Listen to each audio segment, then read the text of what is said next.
You know, the stories you hear about this Texas flood, they're just heartbreaking. The 13 and 11-year-old sisters, did you hear, Mr. Producer? They found them holding hands. They were dead. They had drowned, but they were holding each other's hands. That's just,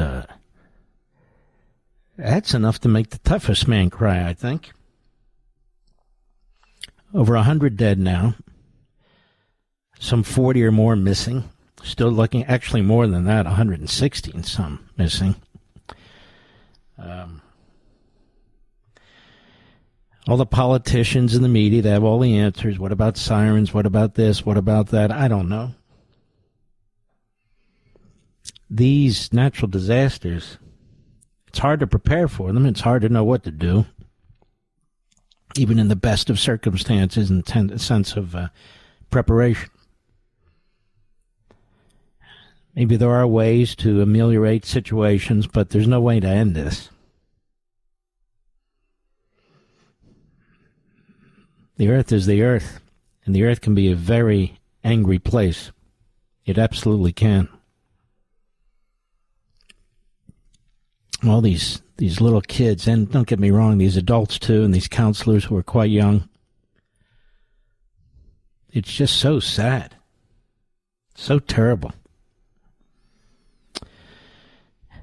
And all the people who are helping, all the great heroes down there, you've got people pouring out of communities throughout the state of Texas, throughout the country, heading down there, doing everything they can, what they feel they can do. And then you look again at the individuals in and around Washington, D.C., and I don't mean the citizenry, I mean the power, those in power. Some of them are breaking their ass to get as many resources down there as they can. Others are just looking for opportunities to exploit. It always amazes me when the left, the media, when they talk about the failures of government, yet they want more and more of it. They talk about the failures of government, yet they want more and more of it. And when you had DOJ that showed all this bloat and all this waste and fraud, including in FEMA, they had no problem with it. None. As if making these agencies bigger will fix something. It won't. They start with the National Weather Service. I noticed today we're not talking about the National Weather Service, are we, Mr. Producer? Because people lied about it. They said it was understaffed, and it turned out, the head of the union and others pointed out that actually they were not understaffed, that they had more staff than usual. They were paying overtime for people to come in.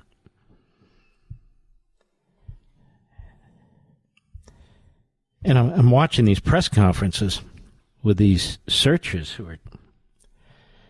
I want you to think about what they're facing. Not only are they facing danger, certainly were early on, but they are the ones who are finding these bodies. Imagine the impact, the psychological and emotional impact that has on a person. Especially if it's a little kid. Just imagine the impact. And finding a couple of camp kids together, lifeless. It's got to be unbelievable. It's got to be horrific.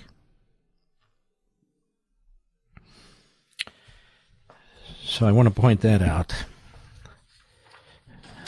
There's something we can do to help them in the aftermath. These families and these communities, there's nothing we can do to stop something that already occurred.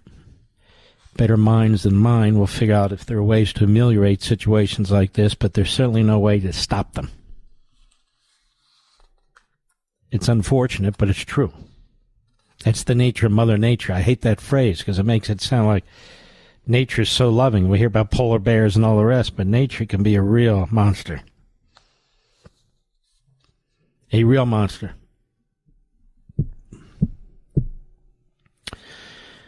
Looks like President Trump's had about enough of Vladimir Putin, who's slaughtering Ukrainian civilians left and right now.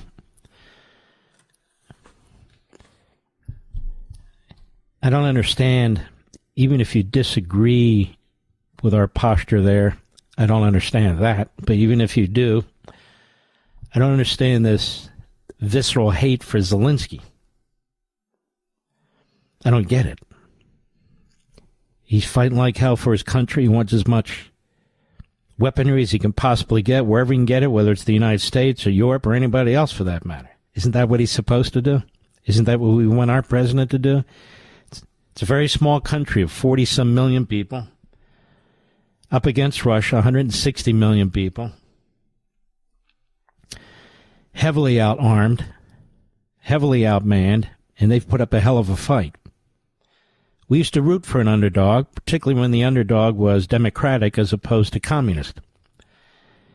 But we have some individuals now in our country who root for the communists, in this case the old KGB, mass-murdering genocidal maniac, against Ukraine. And most of these same people root for Iran against Israel. Think about it.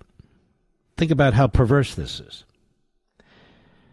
I support Israel and I support Ukraine. And I'll support Taiwan if Taiwan gets attacked. I think that's the position of red-blooded Americans, whatever we call ourselves otherwise. That's what we are, red-blooded Americans.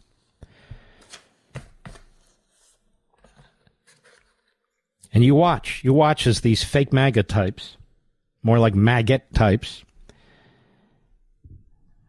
some of whom are America haters dressed up as America lovers, some of whom are Jew haters who give their platforms to anti-Semites, some of whom are much more sympathetic to the Third Reich and they trash Churchill. These are sick people. These are truly sick people.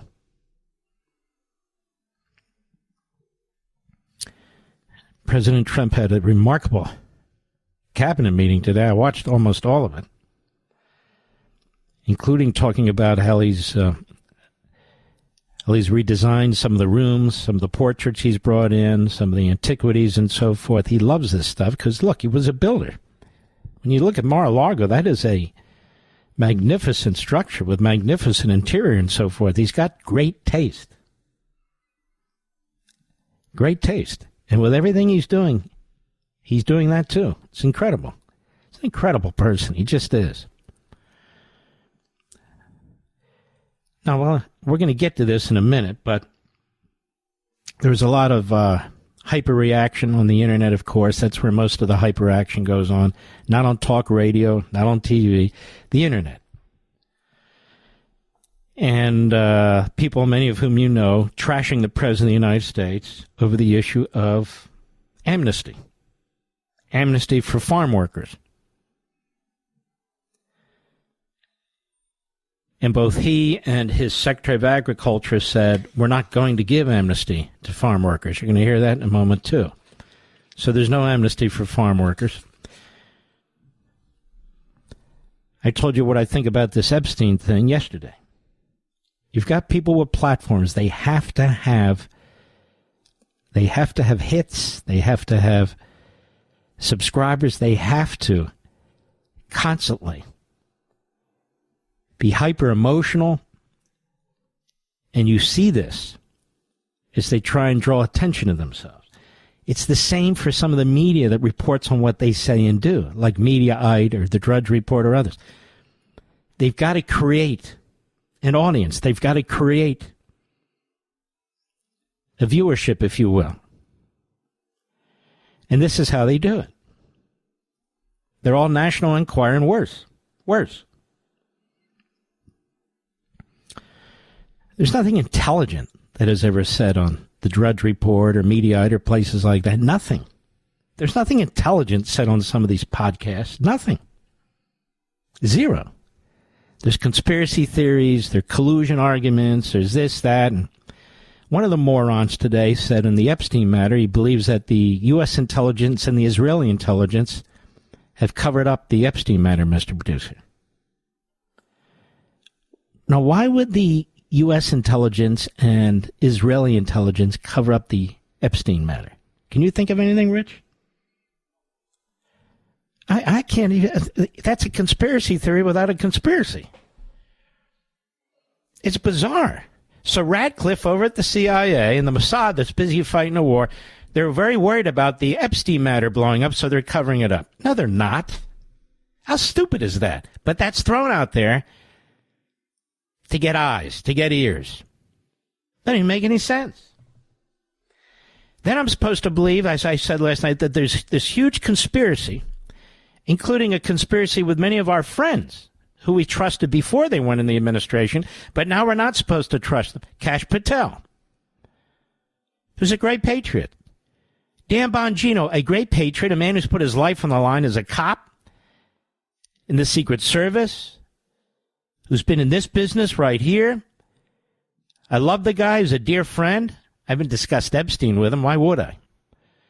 We're supposed to believe he and Patel and Pam Bondi, who was one of the great litigators in 2020, trying to defend the president in the election, that all three of them and scores of others have thrown in to conspire to hide whatever it is that's in the Epstein material that's supposedly out there. You want to go there? Go there. Now, you know, when I go down my street here and talk to people, when I go to the diners that I like to go to, the supermarkets I like to go to, and people come up to me, if I bring up Epstein, 9 out of 10 won't even know what the hell I'm talking about, Rich. They just won't know. They want to know about war and peace. They want to know about prices. They want to know about the border and immigration. They want to know about real big stuff. Now, if there's some Epstein list of people who were molesting underage girls, why would they hide it?